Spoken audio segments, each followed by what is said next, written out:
Even after the last great pirate fleets disappeared, the black flag continued to haunt every sailor who crossed the Atlantic.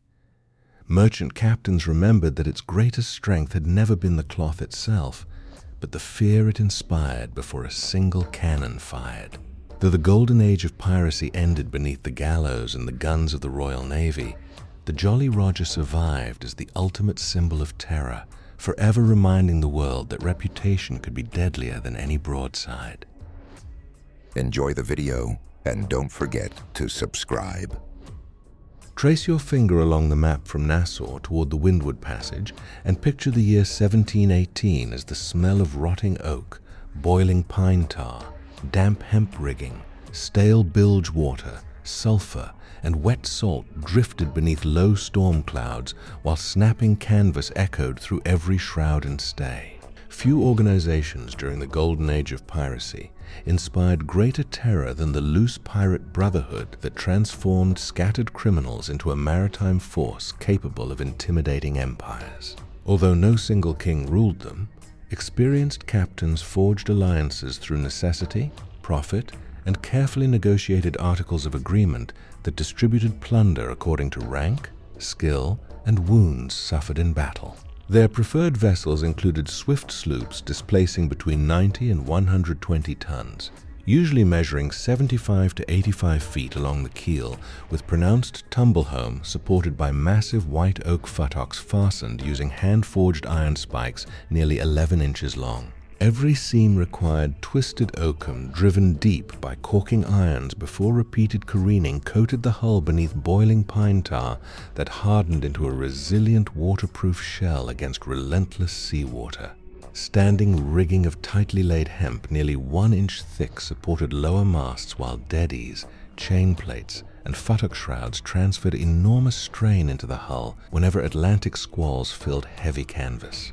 Merchant captains recognized these silhouettes long before identifying individual flags, because disciplined maneuvering often revealed a brotherhood operating together instead of isolated raiders, and that realization alone frequently shattered resistance before the first bronze cannon rolled into battery. The brotherhood relied upon fear as carefully as any naval commander relied upon mathematics. Long before grappling hooks crossed enemy rails, pirate lookouts climbed nearly 70 feet above the deck into swaying tops where they studied the horizon through polished brass spyglasses, while signal flags and lantern codes silently coordinated distant consorts. Letters of marque had once legitimized many experienced officers during wartime, but after peace returned, those same navigators redirected their knowledge toward commerce routes carrying sugar, indigo, tobacco, cocoa, and Spanish silver. Their broadside batteries usually consisted of 10 to 16 bronze carriage guns cast from an alloy averaging approximately 88% copper and 10% tin, with minor traces of zinc and lead, producing remarkable resistance against repeated firing cycles. Every powder charge contained roughly 75% saltpeter, 15% charcoal, and 10% sulfur compressed into coarse grains that ignited with explosive speed once sparks from glowing slow match reached the vent. Expanding gases accelerated iron rounds shot through the bore before smashing into merchant hull planking, where dense oak fibers splintered into thousands of razor-sharp fragments that often killed more sailors than the cannonball itself. The thunderous concussion echoed across open water, while sulfur smoke mixed with drifting salt spray until terrified crews believed entire fleets surrounded them. Even when only 3 pirate sloops hunted together, precise maneuvering created the terrifying illusion of overwhelming numbers, convincing countless merchants that surrender offered their only chance of survival. The true strength of the pirate brotherhood rested not only in violence, but in an organized system of discipline that outsiders rarely understood. Before each voyage, every sailor placed his mark beside carefully written articles of agreement specifying shares of captured cargo, compensation for wounds, acceptable conduct aboard ship, and punishments for theft, cowardice, or concealed plunder. A carpenter who lost a hand repairing shattered futtocks beneath enemy fire might receive several hundred pieces of 8, while a gunner blinded by exploding powder could expect lifelong support from the common treasury. Yet the same code showed no mercy toward betrayal. A sailor caught hiding silver inside his sea chest could be flogged until his back became raw beneath the cat-o'-nine tails, marooned upon an isolated quay with little more than a musket, a powder horn, and a single bottle of water, or executed before the assembled crew to remind every witness that greed threatened the survival of all. Daily life demanded endless labor despite legends of effortless riches. Hemp rigging absorbed moisture and stretched beneath tropical heat, forcing constant adjustment of stays and shrouds. Blocks required fresh tallow to reduce friction, pumps removed seawater leaking through expanding hull planks, and the capstan groaned beneath the combined strength of dozens of exhausted men hauling heavy anchors from depths exceeding 100 feet. Even successful pirates remained trapped inside a floating machine that demanded relentless maintenance, because one neglected seam or fractured mast partner could doom the entire Brotherhood long before the Royal Navy appeared on the horizon. Terror became the Brotherhood's most valuable weapon because reputation traveled faster than any favorable wind.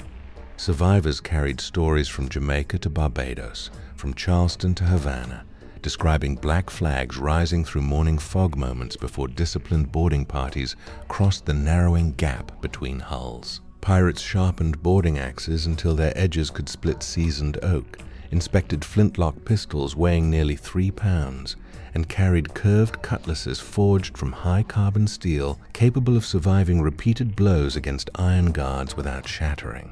Grappling hooks secured with thick hemp cables crashed onto merchant rails while crews hauled both vessels together until tumble-home pressed against tumble-home with deafening groans from strained futtocks and knees deep inside the hull. Muskets fired at only short range because black powder fouling rapidly coated their bores, yet the dense volley filled confined decks with choking smoke that reduced visibility to only a few feet. Within that gray cloud, experienced pirates relied upon shouted commands, memorized deck layouts, and brutal speed rather than elegant swordsmanship. Captains deliberately allowed several prisoners to escape after major captures, because frightened witnesses spread horrifying accounts across every colonial port, convincing countless merchants to strike their colors without resistance during future encounters. Through calculated brutality rather than endless battles, the Pirate Brotherhood expanded its influence across the Atlantic, forcing wealthy trading companies and imperial governors to confront an enemy whose greatest victories often occurred before the first blade ever left its scabbard. By 1720, the growing power of the Pirate Brotherhood threatened imperial commerce so severely that Britain, France, Spain, and the Dutch Republic increasingly abandoned rivalry in favor of coordinated suppression. Royal governors offered pardons to ordinary pirates willing to surrender, yet dispatched heavily armed frigates against captains who refused. Unlike the swift sloops favored by pirates, naval frigates displaced 400 to 700 tons and carried 28 to 40 guns arranged along reinforced decks, supported by massive oak beams and closely spaced futtocks capable of absorbing repeated recoil. Their disciplined gun crews drilled until each bronze cannon could be loaded with powder cartridge, wad, iron round shot, and priming charge in less than 2 minutes. Marines armed with bayonets guarded quarterdecks while trained officers calculated wind angle, current, and sail balance with mathematical precision unknown aboard most pirate vessels. The Brotherhood attempted to counter this growing pressure through hidden anchorages among mangrove channels, secret careening beaches, and intelligence purchased from corrupt merchants, dock workers, and tavern keepers who reported convoy departures for Spanish silver fleets and English sugar ships. Yet every successful raid increased the determination of imperial authorities. Insurance rates soared across Atlantic ports, merchants demanded stronger escorts, and colonial assemblies financed larger patrol squadrons. The same terror that had once delivered effortless victories slowly united powerful governments whose combined shipyards, financial resources, and naval academies could eventually replace every lost warship faster than the Pirate Brotherhood could recruit experienced sailors. Even before the last pirate strongholds collapsed, the Brotherhood had already begun destroying itself. Greed fractured alliances, Informers sold safe harbors for royal rewards, and once feared captains found that terror alone could never preserve an empire built upon violence. The same sea that had made them legends became the silent witness to their inevitable downfall.